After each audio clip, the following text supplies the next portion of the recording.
Hey y'all, patch 29.0.3 drops today, and as you know, we dive into everything Battlegrounds here. So let's take a look at all the changes and see if there's any surprises we don't expect. Right off the bat, we're going to start with some quest reward changes.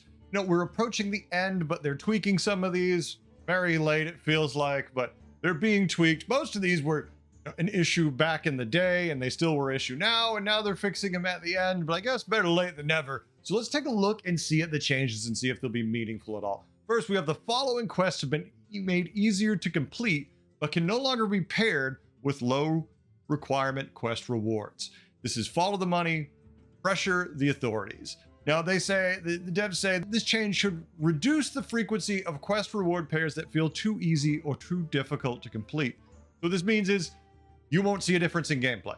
For your experience in what you're choosing, it'll feel like normal. You won't have to make any different decision whatsoever, but it means that the quest should never be either incredibly easy to do, or the quest should be less easy to do, not incredibly easy, and maybe not near impossible like they sometimes are.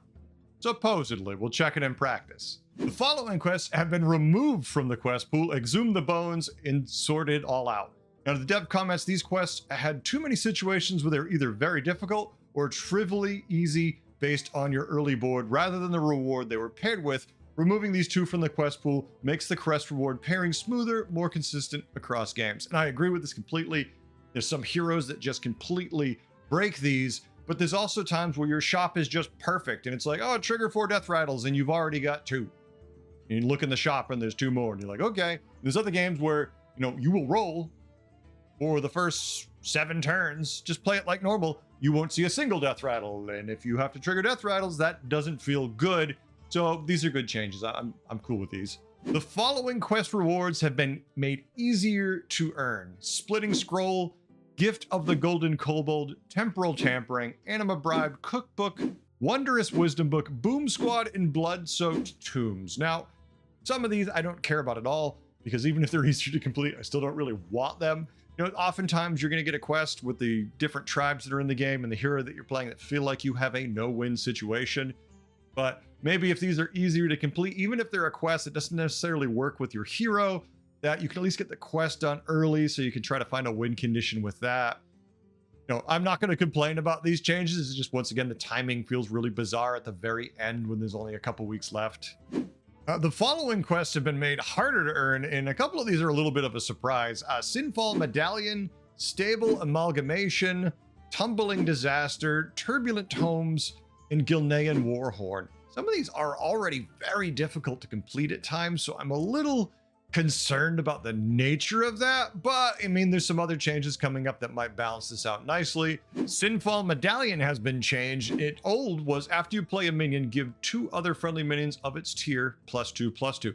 Now it's after you play a minion, give 2 other friendly minions of its tier +4/+4. I mean, that is a obviously massive, complete double the number of stats you're getting. Change is great. So it definitely feels like it's going to be better. Now this quest is going to be harder to complete. So I'm assuming it's not going to be too much harder to complete, because once again, it's based around you having to cycle a lot. But let's wait and see what it is. Maybe it's not that bad. Maybe they've underbalanced it again and we're like, whoops, it turns out it's not that hard to complete, and now I can cycle 1,000,000 times and have 1 billion stats. Next up, we have some minion changes. Moros, Steward of Death. His old was a 5/1 Reborn Death Rattle, give your undead +1/+5. He is now a 5/2 Reborn Death Rattle, give your undead +2/+5.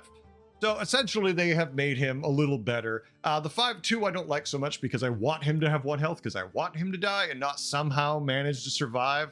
But at the same time, the 2 attack is a big difference. That does help. That is definitely where they lacked some serious buff undead, because their attack issue, you know, with some of the health boards we're seeing, undead just can't compete right now, so this is a good change.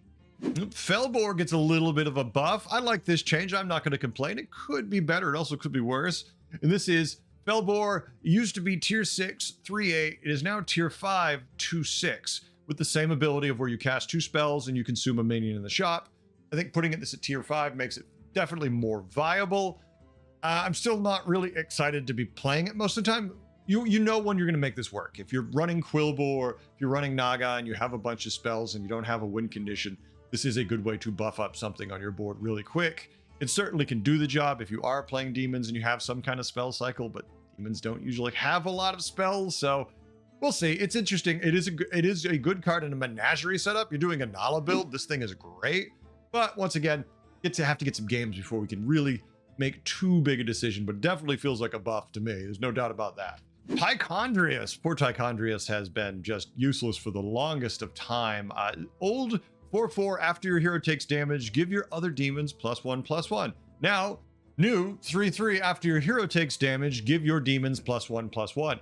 Here's the problem with this change. This isn't really a buff. He just buffs himself now. Before, he buffed other demons. Now he buffs himself also. I don't want to play him. That isn't the reason I didn't want to play him, because he didn't buff himself. I didn't want to play him because he's kind of a crap card. It's way too slow in a meta that's way too fast. This kind of demon board just doesn't function great. I don't think buffing him a few extra stats is going to be the difference that makes me want to play him. Tychondrius, still unplayable, not worth your time.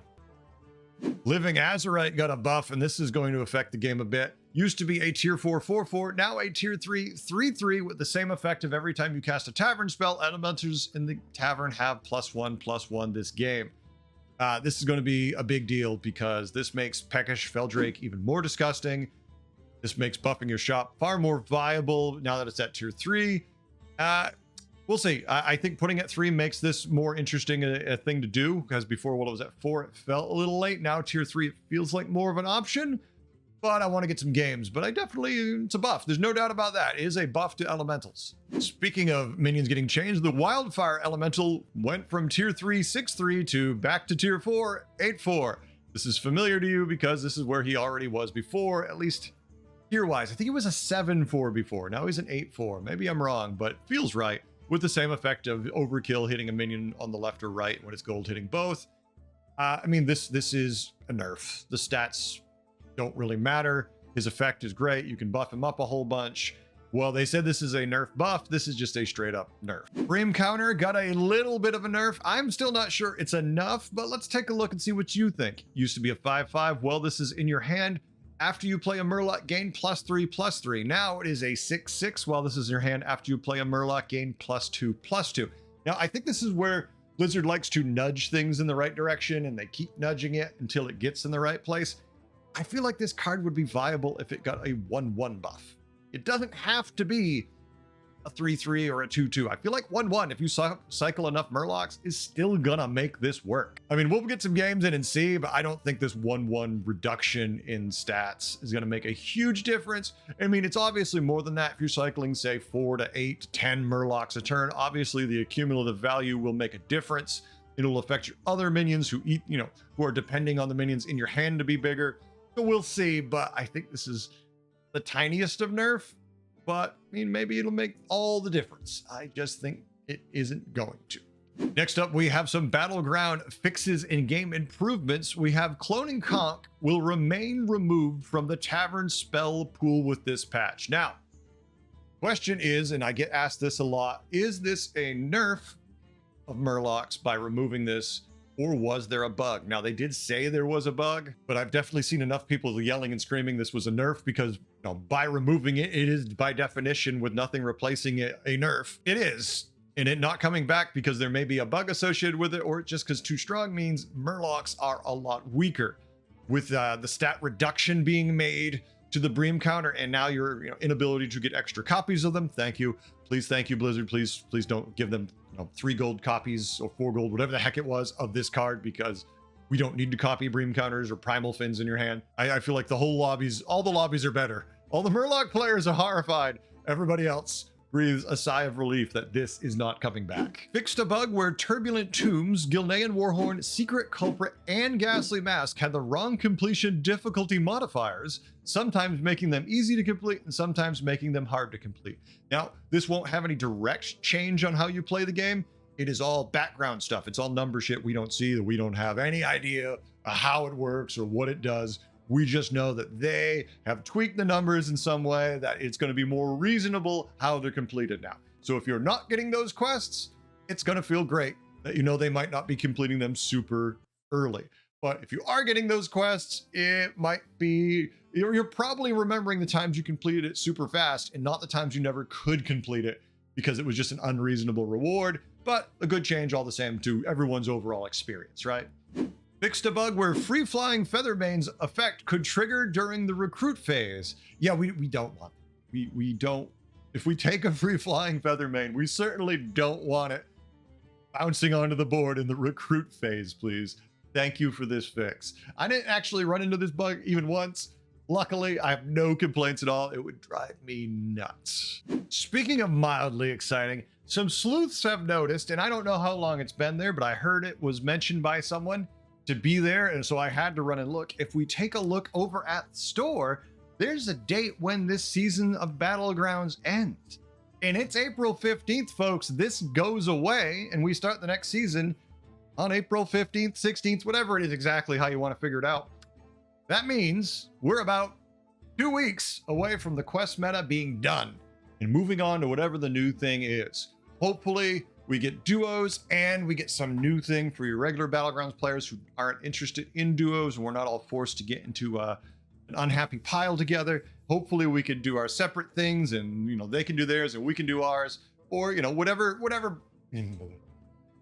Also, a little sleuthing people found out on the web. I found out about it, so I had to report it to you. If we take a look at the online store, it says that the battle pass ends April 15th. That means the new season would probably be starting on the 15th, which means we get the end of the quest meta. We get to move on to something better, please. Please, something mildly better. That'd be great, right? Just something different from what we're doing right now. I'm tired of quests. I want something new. I'll take the duos. I'll take whatever it is. Just make it more interesting than this old rehashed meta that I never really liked the first time around, and I didn't really want to come back to this time around. Please. That's it. That's the patch. That's all the changes. Are you happy with them? Do you think they should have gone farther with some things? Do you think that it's just some interesting changes, but I'm kind of done and don't care? Where do you fall in this? I want to know. Leave a comment, like, subscribe, all that good stuff. Help the channel grow. Help the community learn the things that you know already. Tell them your thoughts, your feelings. Tell them why they're wrong. Tell them why you're right, and let them tell you the same thing. Try to be kind to each other. Just opinions. We've all got different ones. God knows I'm probably wrong to half of you, at least. Thanks for watching all. I hope you had a good time. Thanks for watching, and that twice. I'll see you next time. Later.